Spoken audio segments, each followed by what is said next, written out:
Shri YS Jaganmohan Reddy గారి గురించి పిల్లికి కూడా ఎప్పుడు బిచ్చం వేయని తండ్రి కొడుకులు గౌరవనీయులు చంద్రబాబు నాయుడు గారు, లోకేష్ గారు సన్నాయి నొక్కులు చూస్తుంటే అబ్బాలో ఎడవాలో అర్థం కాని పరిస్థితి. 2 ఎకరాల నుంచి 2 లక్షల కోట్లకి పైగా సంపాదించుకున్న చంద్రబాబు నాయుడు గారి సుదీర్ఘ రాజకీయ జీవితంలో ఆయన ఎంత మందికి సహాయపడ్డారు అనేటువంటి ఒక విషయాన్ని ఒక్కసారి వివరిస్తే ప్రజలు కూడా తెలుసుకుంటారు. ప్లీజ్ వరద బాధితులకు కానీ మరి ఇప్పటి వరకు ప్రజలకి. నమస్తే అందరికీ. మన కొత్త ప్రతివత శ్యామల మాట్లాడుతుంది. ఏం మాట్లాడుతుందంటే అన్న గురించి. అంటే చంద్రబాబు నాయుడు గారు మరియు లోకేష్ గారు ₹1 కూడా పిల్లికి కూడా బిచ్చం పెట్టంట. అన్న పెట్టాడు. అన్న కోట్లు తీసుకొచ్చి దెంకొచ్చి పెట్టినాడు ఆ ఇంటికాడి నుంచి. భారత వదిన వల్ల ఇంకో 10 పడతా ఆమె దగ్గర నుంచి, వాళ్ళ ఇంటికాడి నుంచి. నెక్స్ట్ అన్న సంపాదించాడు కదా, ఏది మన ఫ్యాక్టరీల నుంచి, సిమెంట్ ఫ్యాక్టరీల నుంచి మొత్తం దెంకొచ్చి ప్రజలకు పెట్టాడమ్మా అని మన శ్యామల గారు చెప్తున్నారు. ప్రతివత శ్యామల. ప్రతివత ఒళ్ళు అమ్ముకుంటున్నావు, డబ్బులు వస్తున్నాయి, చాలదా? నీకెందుకు మేము రాజకీయాలా? నీకు రాష్ట్రం అంటే తెలుసా? నువ్వు ఏ రాష్ట్రంలో ఉండవు? ప్రతివత శ్యామల నిన్నే అడుగుతున్నాను నేను. నువ్వు యాండవు? నీకేమో అవసరము? నీకేం అవసరం? ఒక్కసారి ఇక్కడికి వచ్చి ప్రజల ముందర మాట్లాడు. పాప, చిట్టి పాప, చక్కెర పాప, బంగారు పాప, శ్యామలమ్మ, బొల్లమ్మ, ఏడకొచ్చి ప్రజల ముందర మాట్లాడమ్మా.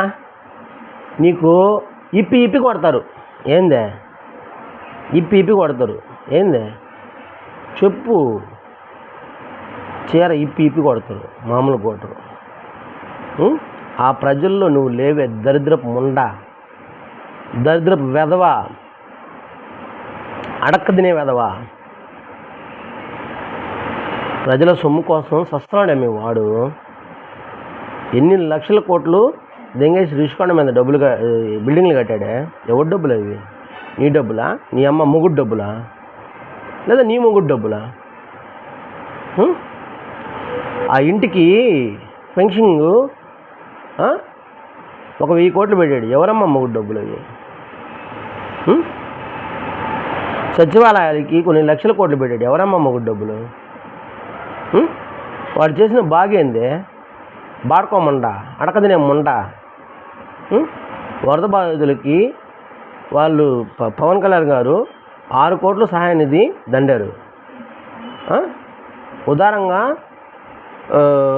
పక్క రాష్ట్రానికి ₹1 కోటి, ఈ రాష్ట్రానికి ₹1 కోటి సొంత డబ్బులు ఇచ్చారు. మీ అన్న ఇచ్చాడా? బంగారు అన్న గురించి మాట్లాడుతాం. చక్కెరపొండ ఎంత దింగా నన్ను ఆల్రెడా బంగారు? నువ్వు నా మాట నీ అందం, నీ సీటింగు అవి చూసుకొని మాట్లాడుతున్నావు. ఇవి ఉండవు పాప నిజంగానే. అద్దంలో చూసుకుంటా ఉండు. ఇప్పటి నుంచి కరెక్ట్గా 10 సంవత్సరాల తర్వాత వెట్టేని అడుక్కోండాల. జాగ్రత్త. మాట్లాడేటప్పుడు, చేసేటప్పుడు ఆచితూచి మాట్లాడడం నేర్చుకో. మన అన్న ఏం పెరిగాడు అని చెప్పి తెలుసుకొని మాట్లాడు. గురిగింజ సామెతలు దెంకొచ్చి ఇక్కడ చెప్పావు అనుకో, కరెక్ట్ కాదు. ప్రజలు ఇప్పుడు అంతకు ముందర లేరు, అర్థమైందా? బాగా శివాలు ఎత్తిపోయినారు. నేరుగా ఇంటికాడికి వచ్చి కారం పెట్టి కొడతారు. మా శ్యామల అమ్మ దయచేసి ఈ వీడియో వద్దు. ఆ ప్రతివత శ్యామలకి అక్కడ ఇంకో బొక్క ఉంది చెన్నైలో, ఊరా ప్రతివత రోజమ్మ, వాళ్ళిద్దరికి జరిగేటప్పుడు చేసేటట్టు చేయండి అమ్మా ప్లీజ్. ఈ ఒక్కటి రిక్వెస్ట్ అడుగుతున్నాను నేను. ఏమనుకోబాకండి, ఓకేనా?